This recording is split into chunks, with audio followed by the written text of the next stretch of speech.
weekly 2014 benchmarking report, how to log into the report, access the reports, and a few of the features that come with the reporting toolkit.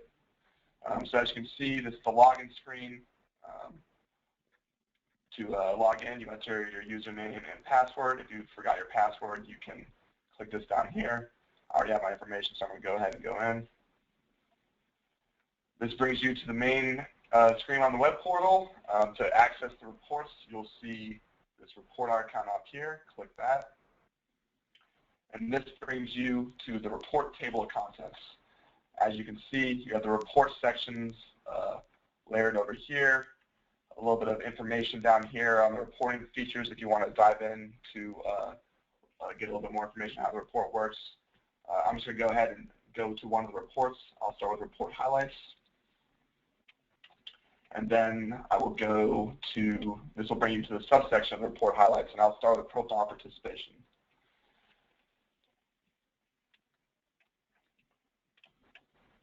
So this is one of the reports. It is just a quick profile of all the participants. It shows you what sort of population size the practice is in, what the practice size is, what the region is, and what the practice type is. Now, one of the big things with this software is that all these charts are interactive. So if you click on any portion of the chart, let's say click on practice size, and then you click the check mark, you will select. So for right now, so what I just did was I selected all practices greater than 20, and now all the other graphs immediately change to show only practices greater than 20. So unselect what I just did. You can go to the top. Exit out practices greater than 20, and again, it's showing the whole field. Now, so to change to a different report, you scroll to the top. And if I want to stay in the report highlight sections, I can. I will click here. Or if I want to go out a level up, I'll go to the reports. So I'm going to go up to the reports. And one other app I want to show you is in the financial statements. I will show you the income statement highlights.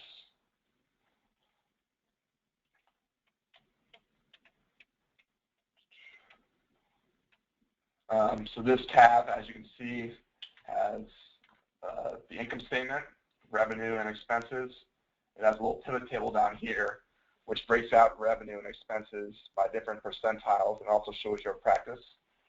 Now, this is just dummy data, so this isn't actual practice data, but if you are doing this with practice data, you will see your practice in red compared to the industry average in blue. Now, each screen starts off as the average, but if I want to change from the industry average to, let's say, the industry median, I just go up to the metric toolkit, unselect average, and then select median. I'll change it.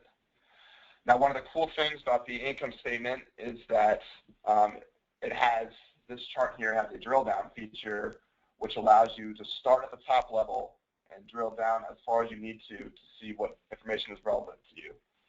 So, for example, you can start at the expenses and see what makes up expenses simply by clicking on the expenses bar and then clicking this green check mark up here. Once you do that, that will open up the expense report into all the different subsections. So as you can see, you have medical expenses, facility expenses, all the way to staff expenses. You can even drill down further into staff expenses, and this just shows how your practice compares to the industry median in this case, or you can compare the 90th percentile, 75th percentile, or back to the average.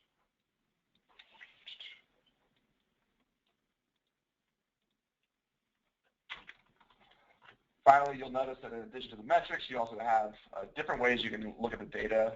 You have the population size broken out by 4 different distinct regions.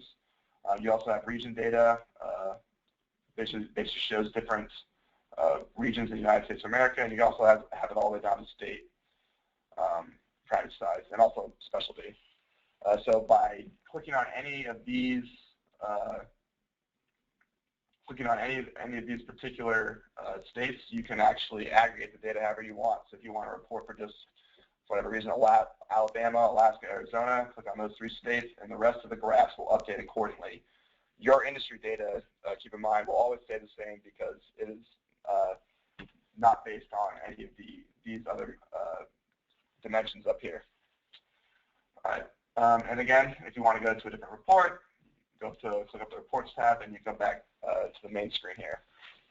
All right, that's all for this intro. If you have any questions, please feel free to contact me at jsweeney@verisconsulting.com. Thank you.